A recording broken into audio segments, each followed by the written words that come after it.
message.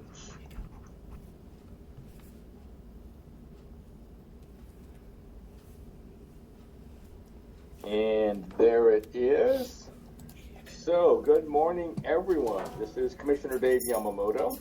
Today is Tuesday, August 16, 2022, and we will call this meeting to order at 8 a.m. So before we get started, as always, I'd like to remind everyone to please mute your phones. You can do this by pressing *6.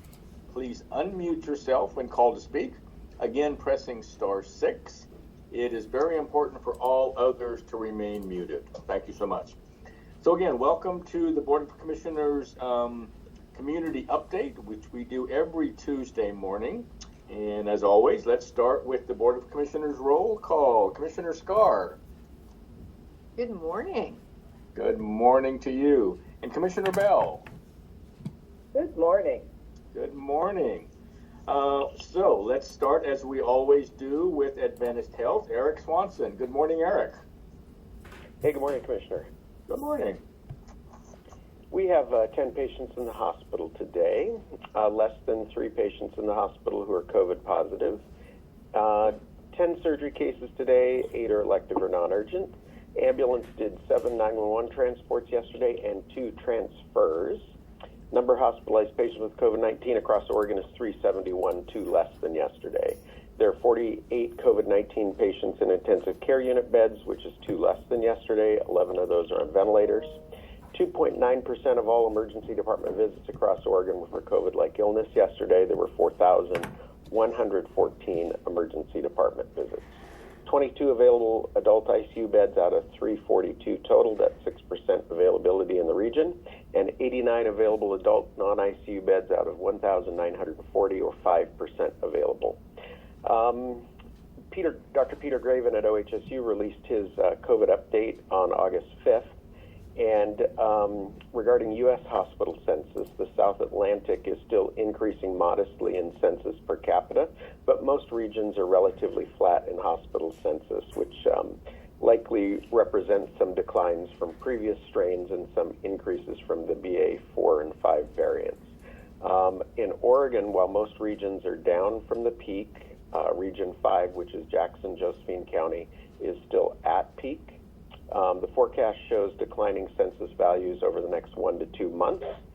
And he's also reporting that most hospitalizations, or a significant share of hospitalizations, are suspected to be incidental. And our peak was on July 17th. And again, at that point, 56% of hospitalizations were incidental, which means they came into the hospital for another reason and ended up with a positive COVID test. As of August 3rd, only 12 children were in Oregon hospitals with COVID, and he's saying that the current wave is expected to decline through September before increasing again in October, and that forecast is based on the current variants.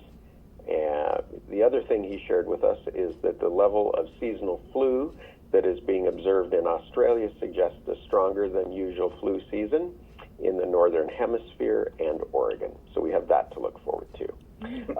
A little interesting news. I don't know if you all heard this last week, but Adventist Health has entered into an agreement with Mid-Columbia Medical Center in the Dalles, and they're in the due diligence phase at this point, and hope to have Mid-Columbia Medical Center become an Adventist Health hospital by the end of the year. Right now, they're just in a non-binding letter of intent has been signed, and like I said, due diligence is going on. Mid-Columbia is a 49-bed hospital, and it has about 10 clinics in the Dalles, Hood River, and Goldendale. And so we look forward to adding another hospital to the Oregon network for Adventist Health. So that's my report for you this morning, unless you have questions for me. Eric, that's all great news. I do have just a couple. Sure. Excuse me. So when you talk about incidental reporting of COVID, do you think that's possibly or probably because the symptoms of their COVID infection are so minor? Yeah, I can, without divulging any confidential information, I Sure. had a friend who recently entered the hospital for a completely unrelated reason, and we do routine COVID testing of our patients, and the person just happened to have a positive COVID test. Oh. And without any symptoms at all, feeling fine, came in for a elective reason, and whoops, I've got a positive COVID test.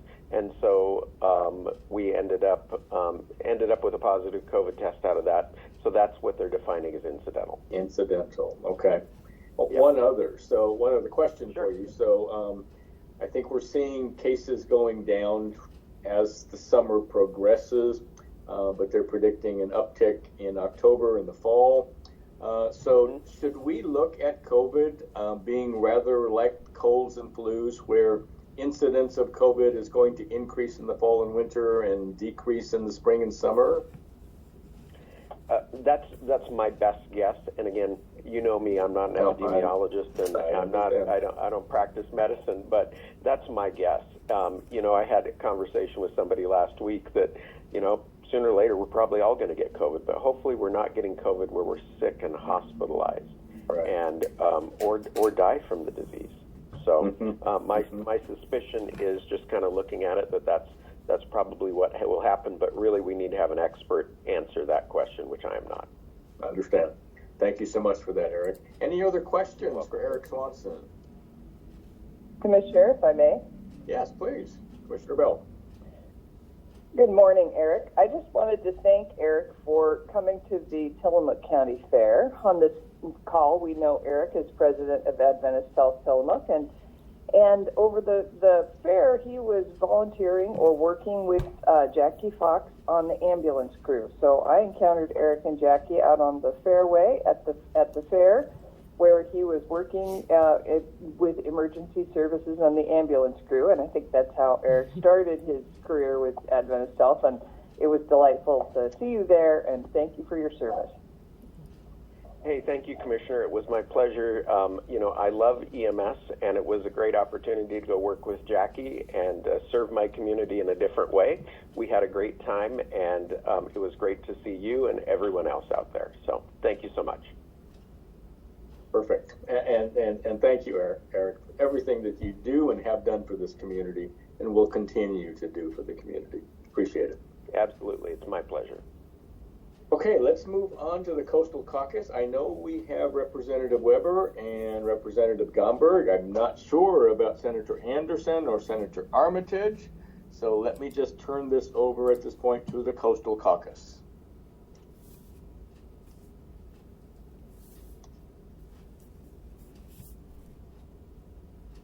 So Suzanne, I saw you were unmuted. You're now unmuted. Good morning. Hey, good morning. Well, as Commissioner Mary Faith just said, the Tillamook County Fair was last week, and once again, it's one for the books. Saturday was an amazing day at the fair. And once again, it was a wonderful example of family and fun and friends and food. And it was with Eric working there, and myself and Mary Faith also, and you, Commissioner Yamamoto, and all of the other folks I saw from many other agencies. Once again, giving back. It's an opportunity for us to once again contribute to our community and just get out there and meet the people. And it was so much fun, especially seeing old friends that we haven't seen in a while. Joyce Moe was there. I didn't get to see Van because I understand he was ill. But just the opportunity for people to come back home, come to Tillamook, have your class reunions, and celebrate the fair at the same time. And I understand I did not stay for the Demolition Derby, but that was also one for the books. And the Pig and Fords, once again, drawing all kinds of attention for the amazing show that they provide for us. In addition to the fair, because I worked there also, there's a crew of us ladies who provide food for the the people in the doghouse, the parimutuel, the fair board, and most importantly, all of the people in the office that are working to make sure that the fair functions and everything is taken care of. And so we make sure that they have lunch and dinner. And it is a really good opportunity to once again meet people, see people, connect with people. In addition to that, I had other meetings that I also attended on housing. And then this week, there was the EDC meeting, the Economic Development for Tillamook County. And that is a group of people that is really working to make sure that we as a county succeed economically. And with help also from SBDC, the Small Business Development Center, and all that they do for our community, it's exemplary work on all of their part. And of course, all of this is housed under TBCC, and it's almost time for classes to start again, not only at TBCC, but schools all over our country are beginning to gear up. And so I want to especially tell the teachers how much I appreciate all of the effort that they go through, especially this time of year, getting ready for their classrooms and getting curriculum in line and all of the things that make the classroom and make learning not only fun, but also productive. And so I really want to thank them for that. This week, at the end of the week, I'll be having a forest tour up in Clatsop County. And of course, if you're going through Banks this weekend, it's a big weekend in Banks. So there will be a lot of action over there. And with that, I'm going to close out my report once again saying thank you for this opportunity to be able to speak with you, connect with you, and just share with the community all that we have been doing. Thank you. Thank you, Representative Weber. Let's turn this over to Representative Gomberg. Well, thank you, and good morning, Commissioners. Good morning to Tillamook County. You know, in the last couple of weeks, I have been talking to you about steps that the state has been taking to address wildfires going forward. And we've talked in particular about a proposal to do wildfire mapping and identify risk areas, particularly in rural communities. We talked about that in some detail last week. This morning, I wanted to make the point that the wildfire mapping, and by the way, as I said last week, that has been withdrawn and is being reconsidered. But the mapping was one component of a much larger comprehensive wildfire bill that addressed a number of different issues. One of them is that it provided grant dollars to local fire departments for increasing their staffing during the fire season, dry, late summer months. And I'm pleased to note that, to the best of my knowledge, every single fire department or district in my legislative district, and I believe in all of Tillamook County, has received those grant dollars, and that has allowed them to increase their staffing, either by hiring new people or by helping compensate overtime, or perhaps putting some volunteers on the payroll. One way, the number of first responding personnel that are available for firefighting, which, as you know, is so very critically important as we move into the driest month of the year. And I note that that many of our districts right now are also dispatching their local personnel to help with wildfire issues in other parts of the state right now. That's a good thing, and I appreciate them taking those additional steps, just as I appreciated the fact that when we had fires here on the coast 2 years ago, that departments in other parts of the state sent firefighters here to assist us. So the point that I wanted to make, first of all, that it was a big piece of legislation that included a number of components. We're seeing a positive side this week as grant dollars are flowing into our local fire departments to help them with their staffing needs. I think the really big piece of government news this week has been the passage by the U.S. Senate in Washington, D.C. of the Inflation Reduction Act, another large piece of legislation which includes a number of components intended to address, well, the cost of living and the causes of inflation. And the most dramatic elements of that I think that we will see here at home are, first of all, efforts to reduce the cost of prescription medications, which have just been increasing at an alarming rate, but reining in drug costs, which all of us have to deal with at one point or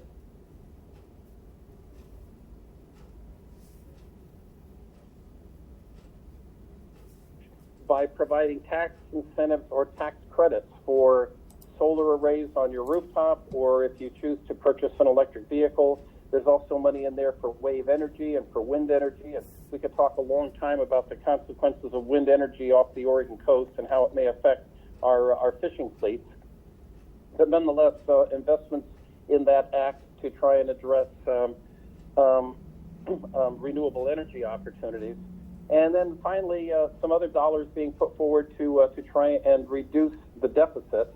And economists will, of course, tell you that that when the deficit goes up, that inflation goes up, that your mortgage cost goes up, your credit card interest rates go up, that everything is affected by that rather obscure national deficit, and that this measure is intended to address that. And paying for all of this with changes to the minimum tax so that large corporations across the country who may have been avoiding any taxation through a number of different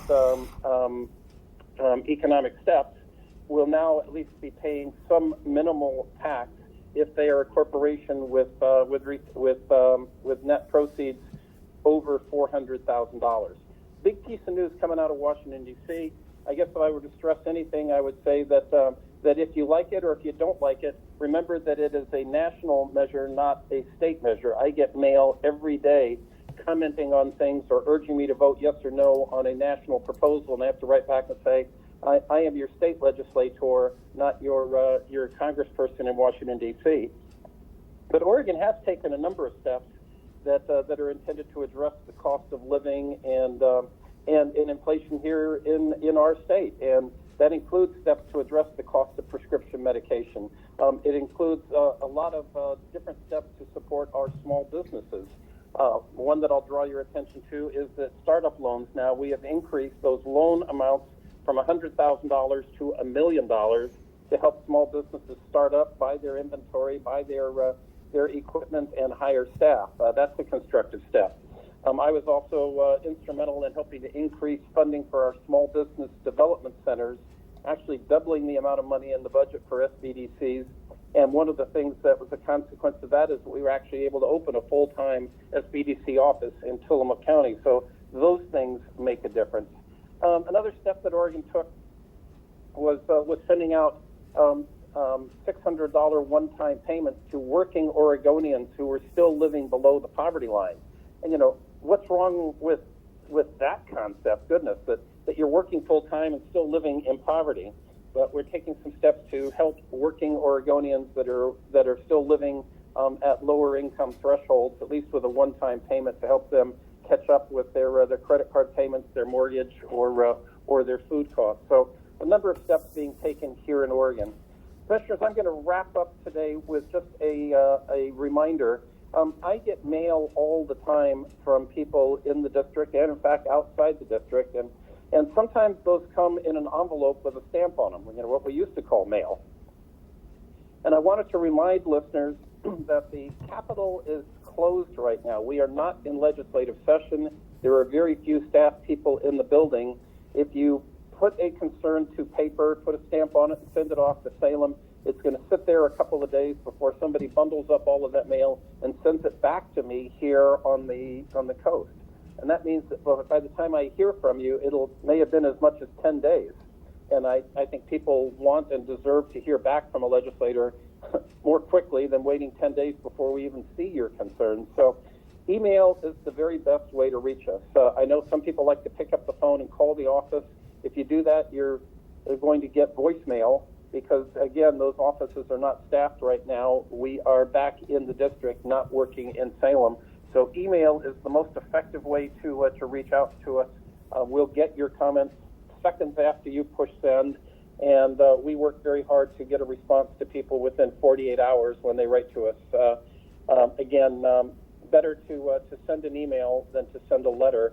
And as my good friend Betsy Johnson frequently reminded people, please put your phone number in the letter too, particularly if it's an issue dealing with a state agency or some other kind of immediate and personal problem. That way we can call you rather than try to email back and forth to get the information we need. So I'll wrap up at this point, Commissioners, and I'd be happy to hear any questions that you might have. Thank you, Representative Gomberg and Representative Weber. Do we have any questions for any of the Coastal Caucus? Thank you so much for being here. I guess I should ask one more time, would we happen to have Senator Anderson or Senator Armitage with us?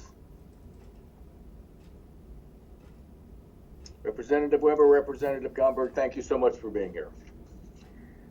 Let's move on to the Tillamook County Community Health Center. Do we have Marlene Putman and or Ed Colson? Good morning, Commissioners. Ed Colson's here with the Health Department. Good morning, Ed. Good morning, and good morning, Tillamook County. Our Health Department report, we just want to let everyone know in Tillamook County community level transmission is high. We have 24 cases and a test positivity rate of 23.7. That was recorded over the past 7 days. That's from August 7th through the 13th. I want to remind everyone that following COVID-19 safety guidance helps reduce the spread of COVID-19. So if you are planning to attend a large gathering or event, it's highly recommended to follow these guidelines. That's to monitor self for signs and symptoms of illness and do not attend the event or gathering if signs or symptoms appear. To use a COVID-19 home test kit to test yourself 72 to 48 hours prior to that event. And those home test kits remain available at library branches and from the health department by request. If you do have a positive result, please stay home and begin isolation for at least 5 days up to 14. Wear a mask indoors in public and outdoors if the area is crowded or unable to maintain a 6-foot distance. Use a COVID-19 home test kit to test 3 to 5 days after your event or gathering. And as always, please stay up to date with those COVID-19 vaccines. You're protected best from COVID-19 when you stay up to date on the recommended vaccines. So everyone 6 months old and older are eligible for the initial COVID-19 vaccine series. And then everyone 5 years old and older should get 1 booster after completion of that series. And those age 50 and older and those immunocompromised should get 2 booster doses. The vaccines are available throughout the county. You can get them at our health center by appointment, at Safeway, Fred Meyer, and Tillamook Pharmacy, and our partners at Adventist Health and Halem Bay Health Center. You can visit tillamookchc.org or call 503-842-3940 for more information. Now, additional precautions may be needed for people at high risk for severe illness, so please talk with a healthcare provider or contact the COVID-19 support line, and that's at 866-917-8881 for assistance. And then for more detailed Tillamook County COVID-19 case data, that's on our website on our COVID-19 resources page. Now on Friday, August 26th, we will be at the Nestucca Valley Early Learning Fair at the Nestucca Valley Early Learning Center in Hebo. The event will be held from 10 a.m. to 2 p.m. and there will be family activities, prizes, and snacks, as well as access to community resources, including the community health centers.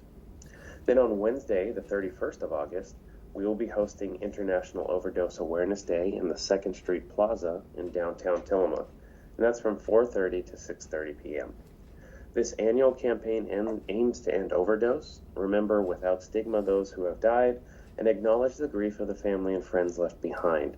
There will be a resource fair of local organizations, a Narcan training and distribution of kits, as well as refreshments and a rock painting activity for the first 100 attendees.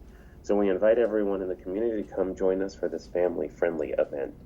And that there is our update for the Health Department. Turn it back over to you, Commissioner. Thank you, Ed. Appreciate that report very much. Yes, do we have a question?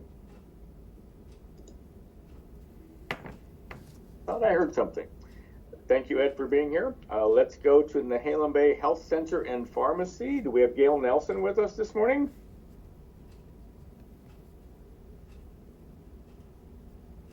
Gail, are you with us?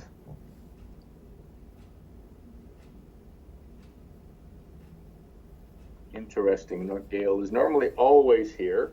Let's move on to the Tillamook Family Counseling Center. Frank Hanna-Williams. Frank. Good morning, Commissioners. Frank Good morning. Hanna-Williams, Director, Tillamook Family Counseling Center, Behavioral Health Services for Tillamook County residents. You may reach us for information about agency services, about appointments, or any other information by calling 503-842-8201 or by reaching us at 1-800-962-2851. Don't have any particular information to share this morning. Just want to let folks know that they can reach us at these numbers, and I will certainly respond to any questions that anyone may have. Thank you, Frank, for being with us. Do we have any questions for Frank Hanna-Williams, Tillamook Family Counseling? Frank, thank you for being with us. Let's move on to the sheriff. Let's move on to the sheriff's office. Sheriff Brown, are you with us? I am here. Good morning. Good morning. Nothing major to update everybody on right now, other than the 4 days of the fair. As many know, I'm on the fair board as well as the position I'm in, so I was bouncing around and quite busy. I saw quite a few people there. The commissioners were there I believe all 4 days. We didn't have any major events during that, which was great. No major fights or I'm not even certain that we even had to arrest anybody. So that's always good. Lost children continue to be one of the busiest parts of our the 4 days of the fair, and this year was no different. We had quite a few lost children. It feels like maybe the numbers were down a little bit, which could be as a result of awareness. We were using the lost children bracelets where we issue them to kids and they get a phone number written on the back, so if they do become lost, we're able to call parents. We also had some banners posted that allowed parents to take a quote-unquote mugshot of their child, which gave us an exact look of what they were wearing, their height, etc., what they look like if we needed to share it to be able to find a child. So the awareness and things that we've been doing may be helping to reduce the amount of lost children, which is great. We don't want any kids lost or scared, so that's always good. I will also give credit where credit is due. The mugshot banner was under Sheriff Kelly's idea, and he ran with it, and it was a really good success. I'm not sure if everybody saw those kind of placed all around the fairgrounds, and pretty happy with the results. And like I said, Under Sheriff Kelly did come up with that idea, and it was a great idea. And other than that, I don't have a whole lot more to talk about. I hope everybody did get out and enjoyed the fair. Saturday was crazy. There was a tremendous amount of people there, for the demolition derby, the horse races, pig and ford, etc. It was a good time all around. So with that, I'll take any questions if anybody has them. Thank you, Sheriff Brown. Do we have any questions for Sheriff Brown? Sheriff, thanks for being with us. You bet. Let's move on to emergency management. Randy Thorpe. Randy. Good morning, Commissioner. Good morning. Biggest thing in the news for this week is the National Weather Service has issued that excessive heat warning again for this week. But luckily, us here in Tillamook County will be blessed with temperatures not exceeding about 80 degrees they plan on. So if you plan on going up and over the mountain into the valley, they're saying expect 90 to 100 degree temperatures, especially on Thursday this week. So if you are out in the heat, just remember to stay hydrated and be careful and take frequent rests, and just stay safe on that. The other thing, we're still moving forward with the updates to the Natural Hazards Mitigation Plan, and they're trying to come up with some more community open houses in September. Again, to try to gain more public input into the plan before it's finalized, late this fall. So once we get that solidified. Hopefully there'll be great communication sent out to make everyone aware of the dates and times of those public hearings, and hopefully we'll get a lot more input than we did from the first go around. So we're hoping to make sure we, meet everybody's needs or expectations and what they want in that plan. So anyway, that's all I have. I'll turn it back to Commissioner Yamamoto. Thank you, Randy Thorpe, our emergency manager for Tillamook County. Let's move on to the Board of Commissioners. Commissioner Scar. Thank you. Well, good morning, everyone. I know that the Tillamook County Fair is probably the biggest thing that we all did last week as commissioners. I was there all 4 days, had a great time. It's always fun to just be there and interact with people. I had so many impromptu meetings about things that hopefully will come to fruition and make a difference in the county. So it's a great place to connect with people as well as have a good time.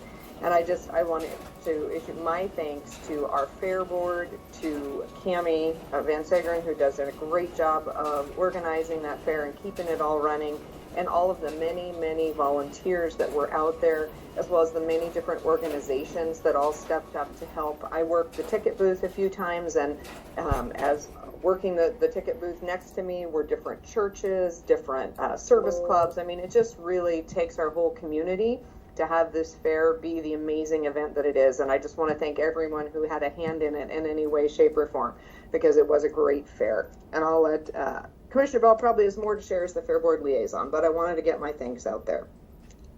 There are two other updates that I wanted to just provide quickly. One of them is the Cape Mears Loop Road update, just to let people know that the work is happening on that roadway right now. They are still taking down trees, and they are still preparing that roadway. It is still going to be a 2-year project, but they are working hard at it. So in case you don't get up there to see and you're just wondering if that project is still moving forward, I want to assure you that it is moving forward and that there is still a goal to have that open after the summer of 2023. So keep your fingers crossed that nothing unexpected occurs, but it is moving forward.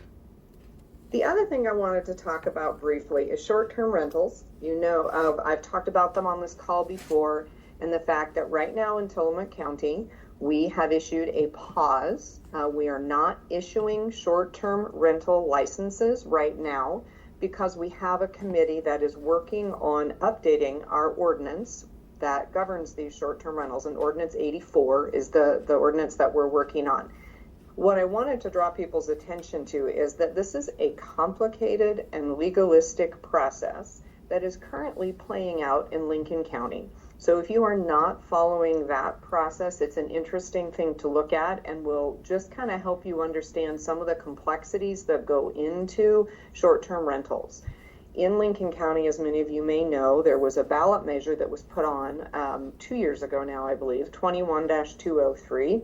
And that ballot measure was intending to phase out short-term rentals in the unincorporated areas of Lincoln County. That ballot measure was challenged to the circuit court, and the circuit court said, I think it is a land use issue, and they passed it on to the Land Use Board of Appeals. The Land Use Board of Appeals has now issued its first findings, if you will, relating to this, and is indicating that you cannot retroactively change the rules on people who have a short-term rental license currently. So what the intention was in Lincoln County was to phase out all short-term rentals over 5 years. And what that would have done is it would have retroactively removed a privilege from someone who already had a license. And the Land Use Board of Appeals said that is something you cannot do. Similarly, the law or the ballot measure sought to make it so that short-term rental licenses could not transfer with a sale, that new owners would have to get a permit on their own or a license on their own. LUBA also said, no, you can't do that either for anyone who currently has a license, because when they got it, transferability existed. So these are just really good things for us to know in Tillamook County as we are working through Ordinance 84 and they're good things for folks who are sending us comments and telling us what you think we should do. It's just really helpful if you all also kind of follow some of this to understand that right now the courts are making decisions, both the Circuit Court and the Land Use Board of Appeals, that will absolutely guide what we can and cannot do in Tillamook County. And so the two things I just talked about are things that have gained a lot of traction. People want us to not transfer permits, and they want us to time them out after a certain period of time.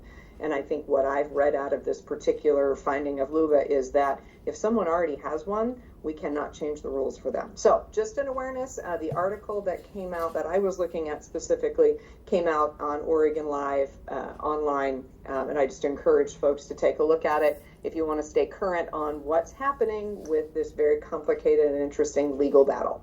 So with that, I will turn it back to you, Commissioner Yamamoto. Thank you, Commissioner Scar, for that. I had not read that ruling from LUBA, and I think I need to dig into that some more. Interesting. So let's move on to Commissioner Bell. Commissioner Bell, good morning. Good morning. Well, I would like to reiterate something Commissioner Scar just said about thanking the fair board. I'd like to name the fair board. You know, we've said before in various meetings that the Tillamook County Fair Board is the hardest working board in Tillamook County, and I suspect that's true. I know we have a lot of hard working boards in Tillamook County, but these folks take off the week of Fair Week and spend their vacations working at the fair. And so they were all there. They were working so hard. They were there every day. And it was, it just couldn't be done without them. And our Fair Board members are John Wehage, Dennis Greiner, Sheriff Brown, Bob Larson, Sarah Christensen, and we have two new Fair Board members, Steve Croak and Chris Rondo, and they just jumped in the deep end, and they were busy, and so that represents a lot of hard work and passion and love for our community, and so I'm just really grateful to the Fair Board. I'm grateful to Cami Von Segern, who's an outstanding fair director. And again, as Commissioner Scar said, to all of the volunteers, because the fair is a big event and simply couldn't happen without all of our amazing volunteers. So it was a great week at the fair. It was really fun. I got to interact with a lot of constituents.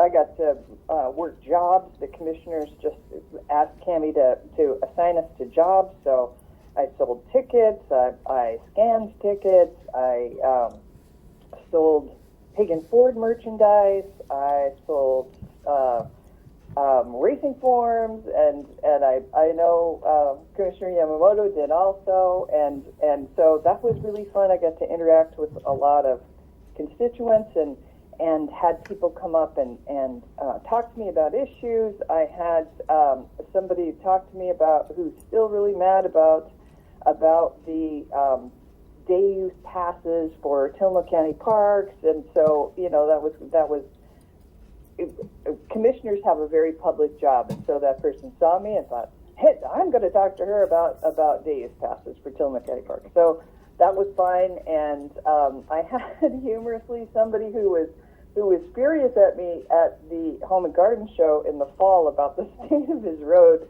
come and give me a hug at the fair because his road is being paved. So thanks to Chris Lady and Tillamook County Road Department for that. And I'm really, I'm glad to hear the resolution of that issue. I thought that was great. And I met some people, I'm a TVCC board member, and I met some new staff from TVCC, people I hadn't met before.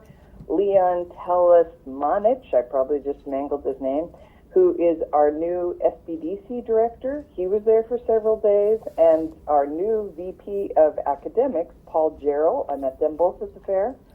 We have our library leadership was at the fair for the first time. Wendy Stout, who's our new librarian for the main branch, she was at the fair with the bookmobile was at the fair, and also our new library director, Don Algier. So they both got to work the fair for the first time this year. So really, it was an outstanding fair, and I'm so grateful to everybody who participated in the fair and everybody who worked so hard to pull it off. It's a wonderful community event, and I had the chance to talk with Doug and Patty Olson at the fair. We were working at a booth together, and Doug and Patty had Doug, if he's on today, he can correct me if I get the story wrong. But he and Patty had as a hobby, they have visited every single county fair in Oregon, and they were telling me very sincerely that the Tillamook County Fair is the best of all fairs in Oregon, which was fun to hear, and Doug could enumerate all the reasons why, and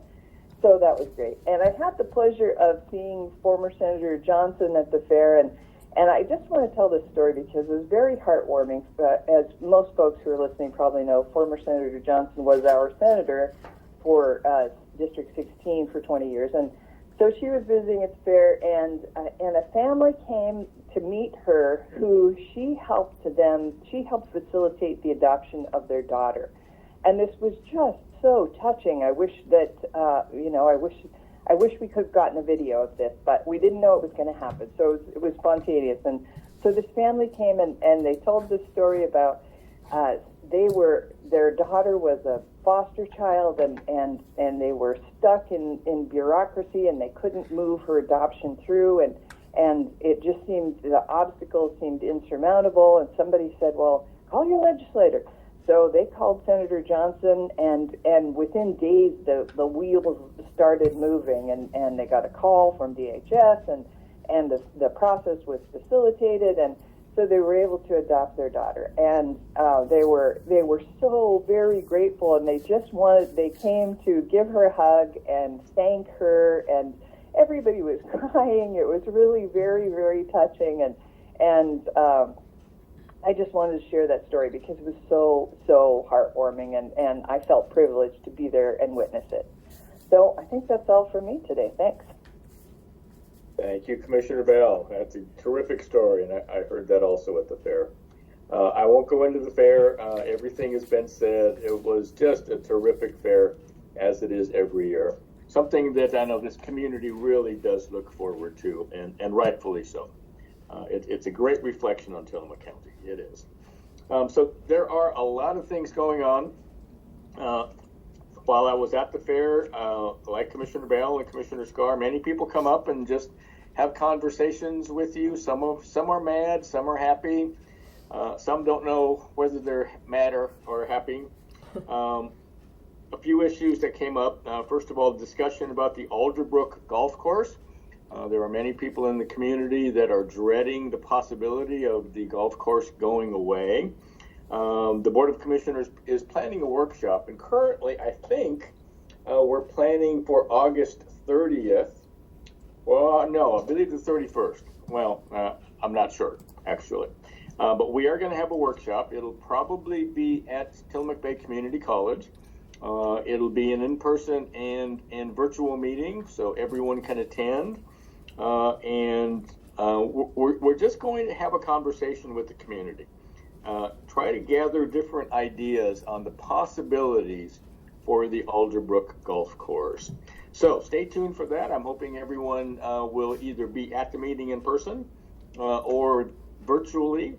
And again, as we put this together, there will be announcements coming out of the county of exactly what day, what time, and where.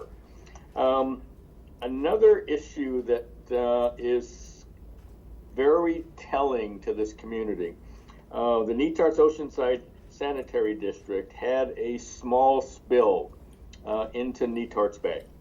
And this is affecting a lot of people, none more so than our oyster growers in Netarts Bay. So that there is a lot of misinformation floating around. So I reached out to one of the board members of the Netarts Oceanside Sanitary District and got some information that I think I'd like to share with everyone. So it was, what happened, a pipe fitting broke. They do have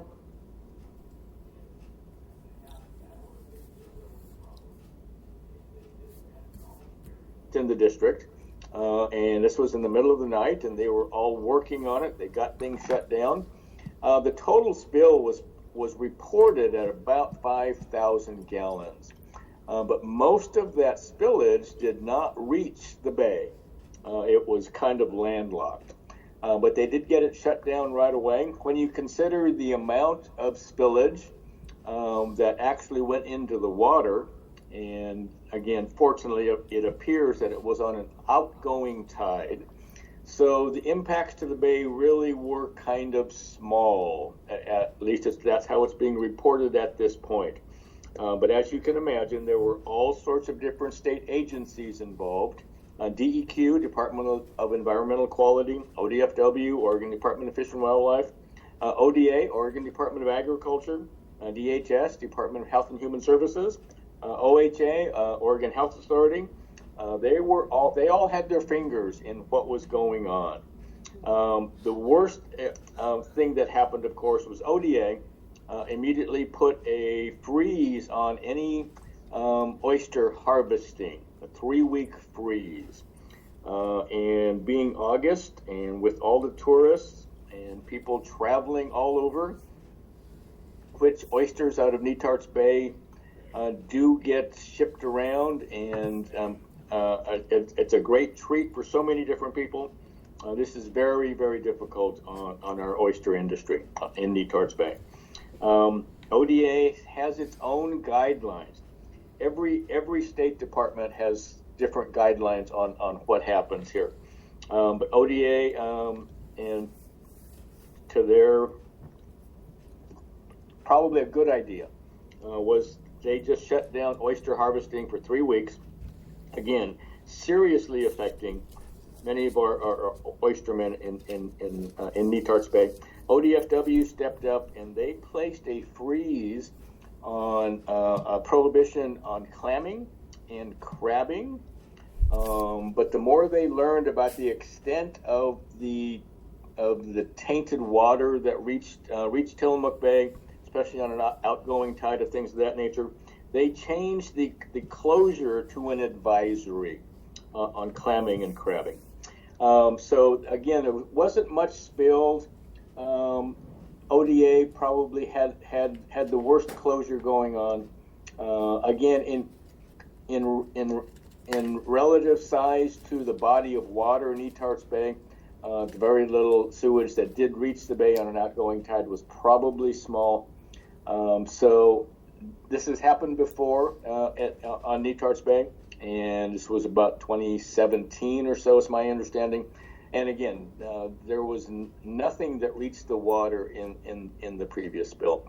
These kind of things do happen. They had an alarm system which warned them immediately of the spill. So again, we appreciate all the hard work that everyone from the Netarts Oceanside Sanitary District did to stop the problem, and given enough time, everything will be back to normal. So just wanted to report that because, again, there is a lot of misinformation floating around the county right now. One other thing I want to talk about is psilocybin, magic mushrooms. So I'm hoping most of you know that the Board of Commissioners 2 weeks ago actually took up the issue of psilocybin. We are supposed to have rules and regs from OHA currently on how psilocybin was going to be managed and regulated in the state of Oregon. Well, OHA is just starting to develop those rules. So there is an opportunity, and I think a lot of Oregonians are going to have this opportunity in the November ballot to determine what they want to do. So the Board of Commissioners has 3 options at this point, and we have the second of 2 public hearings tomorrow, Wednesday. We can do nothing at all and just let things move forward. But having the growing and sale of psilocybin without rules and regs from OHA to me is not appropriate. So we've got 2 additional options, and these 2 options can go to the November ballot. We can put a pause, and what most entities are doing, whether it be counties or cities, they can do a 2-year pause and put it on the ballot. This would allow time for OHA to actually develop their rules and regs so that we can take a look at it then and determine the direction that we might want to go. There are other counties and some cities that have just put a prohibition on psilocybin. And you have to understand that psilocybin is a naturally growing mushroom, but it is a hallucinogen. So again, we're going to take this up at the second of 2 public hearings tomorrow.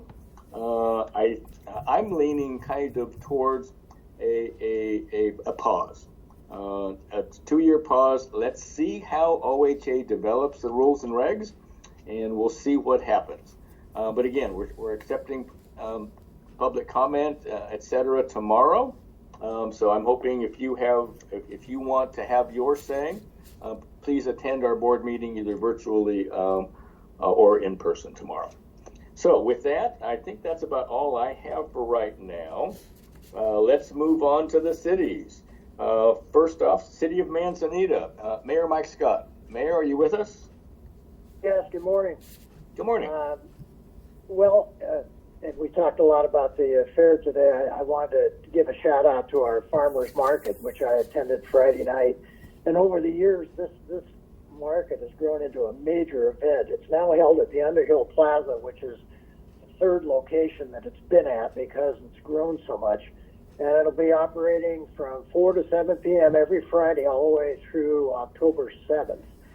We also had 2 weddings this weekend. One was Friday on the golf course and one was Saturday on the beach.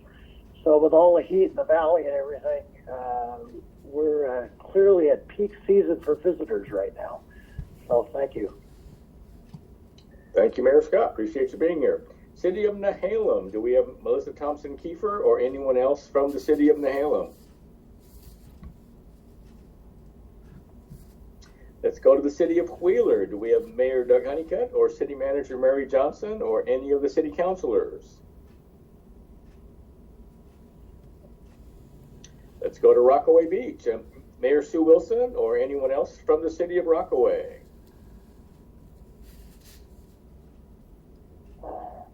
City of Garibaldi, Mayor Tim Hall. Mayor, are you with us? Yes, I am. Good morning, everyone. Good morning. I was disappointed to have to miss the Tillamook County Fair, but I attended the Oregon Mayors Association conference in Newport. Mayors from around the state were there to tell their stories about the challenges and opportunities that they're facing. Most of the mayors, like myself, serve as volunteers, but it was clear to me that all of us were dedicated to our cities to ensure that they thrive and prosper. It was a great conference. Mayor David McCall from Bay City was there to sit with me and hear the many workshops and sessions that we had to learn about things that will contribute to our improving and ensuring that our cities do well. That's all that I have today. Thank you, Mayor Hall. Appreciate you being here. Let's go to Bay City. Mayor David McCall. Mayor, are you with us? Yes, good morning. I am here. Good morning. I would just like to take the opportunity, so I don't have a specific Bay City update, but I'd like to take the opportunity to remind everybody that your applications so your paperwork to get on the ballot to run for mayor or city council is coming up. The deadline is very soon. We have information on our website how you can print out the form, turn them in, get signatures and turn them in, so that we have 3 city council positions and the mayor's position that will be on the ballot in November. And we'd like to encourage people to please take advantage of this opportunity, support a democracy, run for these offices. But the deadline to get on the ballot is coming up very soon. Thank you much. Thank you, Mayor McCall. City of Tillamook, I'll bet we have City Manager Nathan George with us. Nathan? Good morning, Commissioner. Can you hear me? Yes, good morning. Yes, thank you very much. I am actually combining a few things from last week along with this week, so it may be just a touch longer, but I appreciate the time. first thing I wanted to go over was we had a council meeting last night. Wanted to give a quick update on the things that the council approved or went through.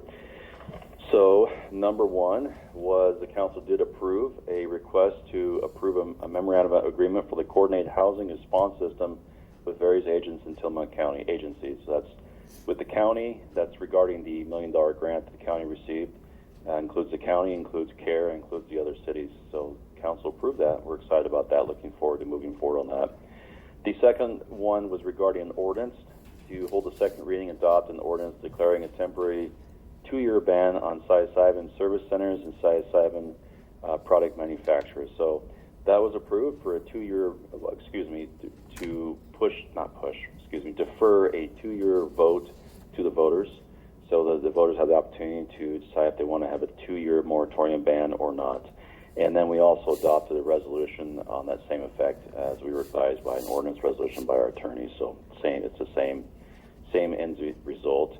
Also, the city approved a resolution amending the bylaws of the City of Tillamook, Oregon Planning Commission regarding residency requirements and the amendment process. So basically streamlined the amendment process and made some changes to the bylaws to allow more flexibility for people who want to be on the Planning Commission.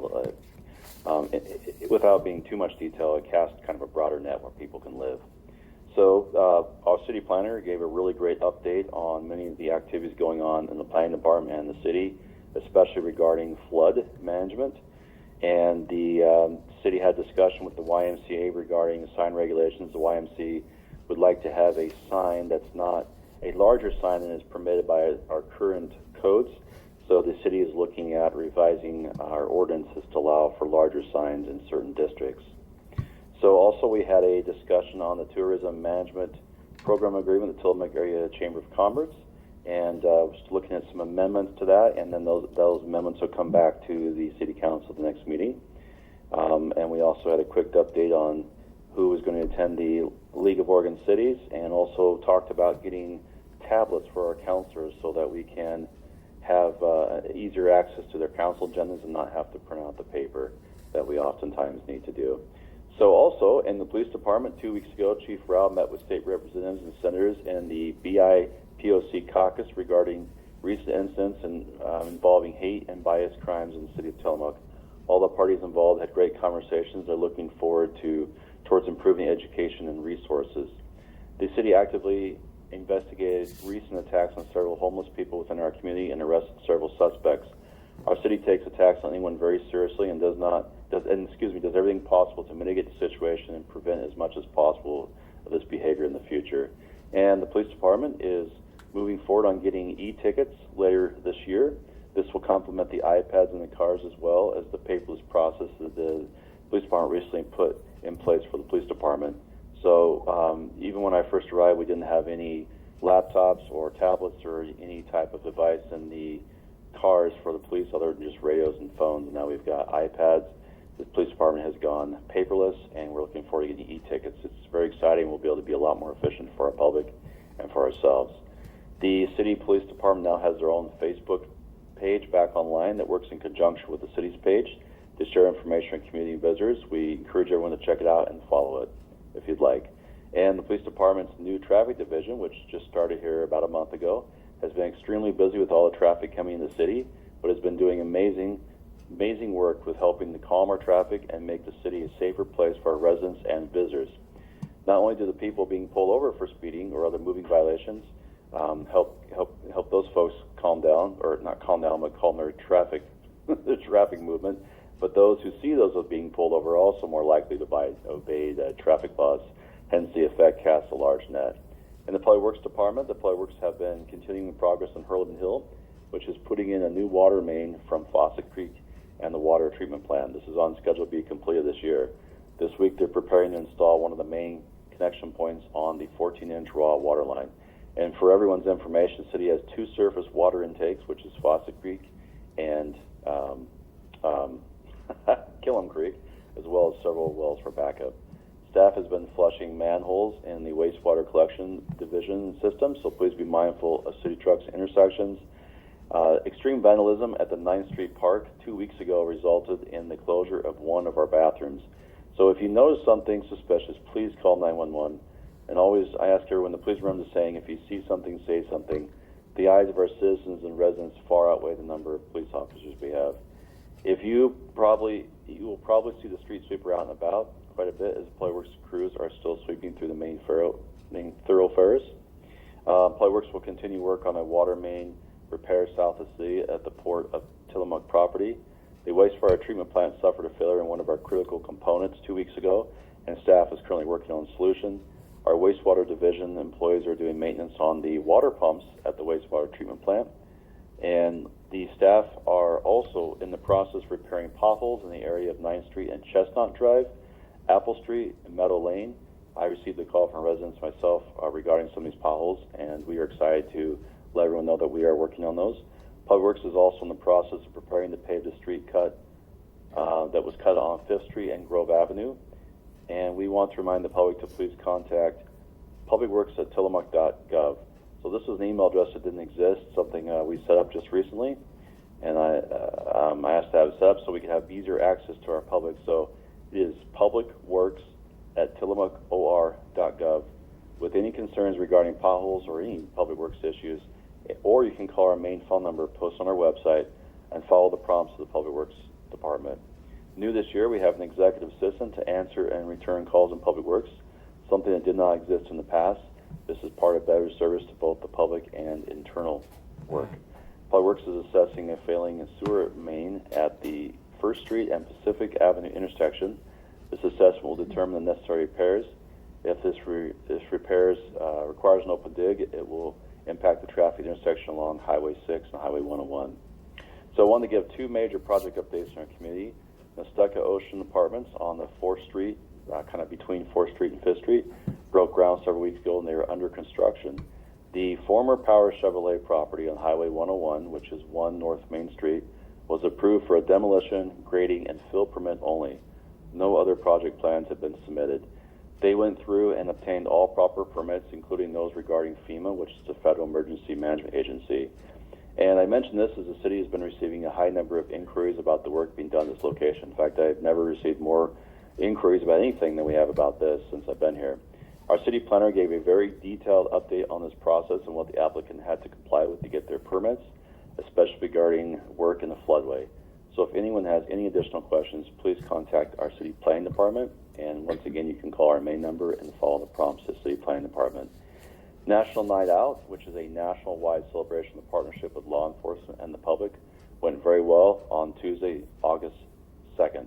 There was a barbecue, food, dunk tank where citizens had the opportunity to dunk the mayor, Mayor Burris, and our chief of police, Chief Rao, and our new school resources officer, Officer Olson. Also a reminder that anyone wanting to run for city council needs to contact the city recorder's office and submit their application, which is due by August 30th, 2022, of course, at City Hall. And we have 4 councilors and the mayor position that are available if anybody wants to run those positions. For any questions on anything regarding service as elected officials, please contact the city recorder's office. The city still has vacancies on the Tillamook Urban Renewal Agency and the city's budget committee. If you're interested in serving or know anyone interested in serving, please have them call the city or visit our website, tillamookor.gov. And last 2 things, a reminder of the Service Line Warranties of America program to provide warranties of property owners for sewer, water, indoor plumbing to help protect our homeowners from paying thousands of dollars in repairs. This city is it's endorsed by the city. It's in partnership with the city. Anyone with questions is encouraged to contact the city of Tillamook, visit our website. We received very positive feedback from residents that have signed up and already used their warranty. It's been really great. They haven't had to pay anything extra other than just their $9 to $10 premiums per month, up to $8,500 for water and sewer repairs separately.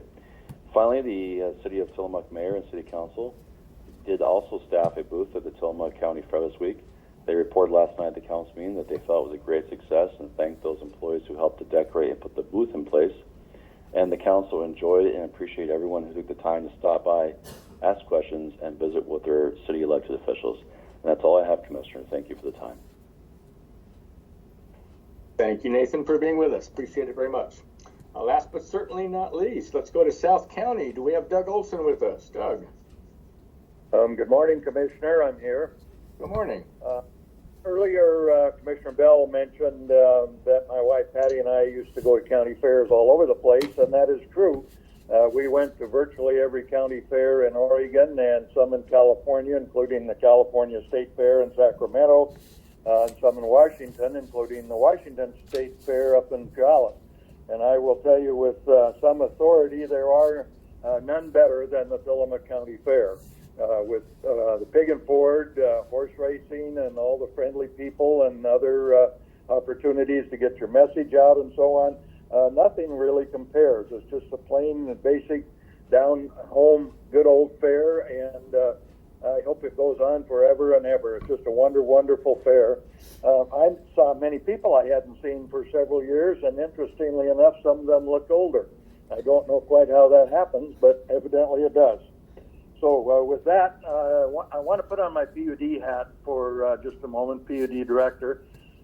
There was talk earlier on this call about wildfires, and I wanted to tell our listeners that PUD has a very aggressive wildfire management program. In fact, it stepped up its vegetation management in some areas that were being trimmed back every third year. They're now being trimmed back every second year. We use contract crews. We also use some in-house people.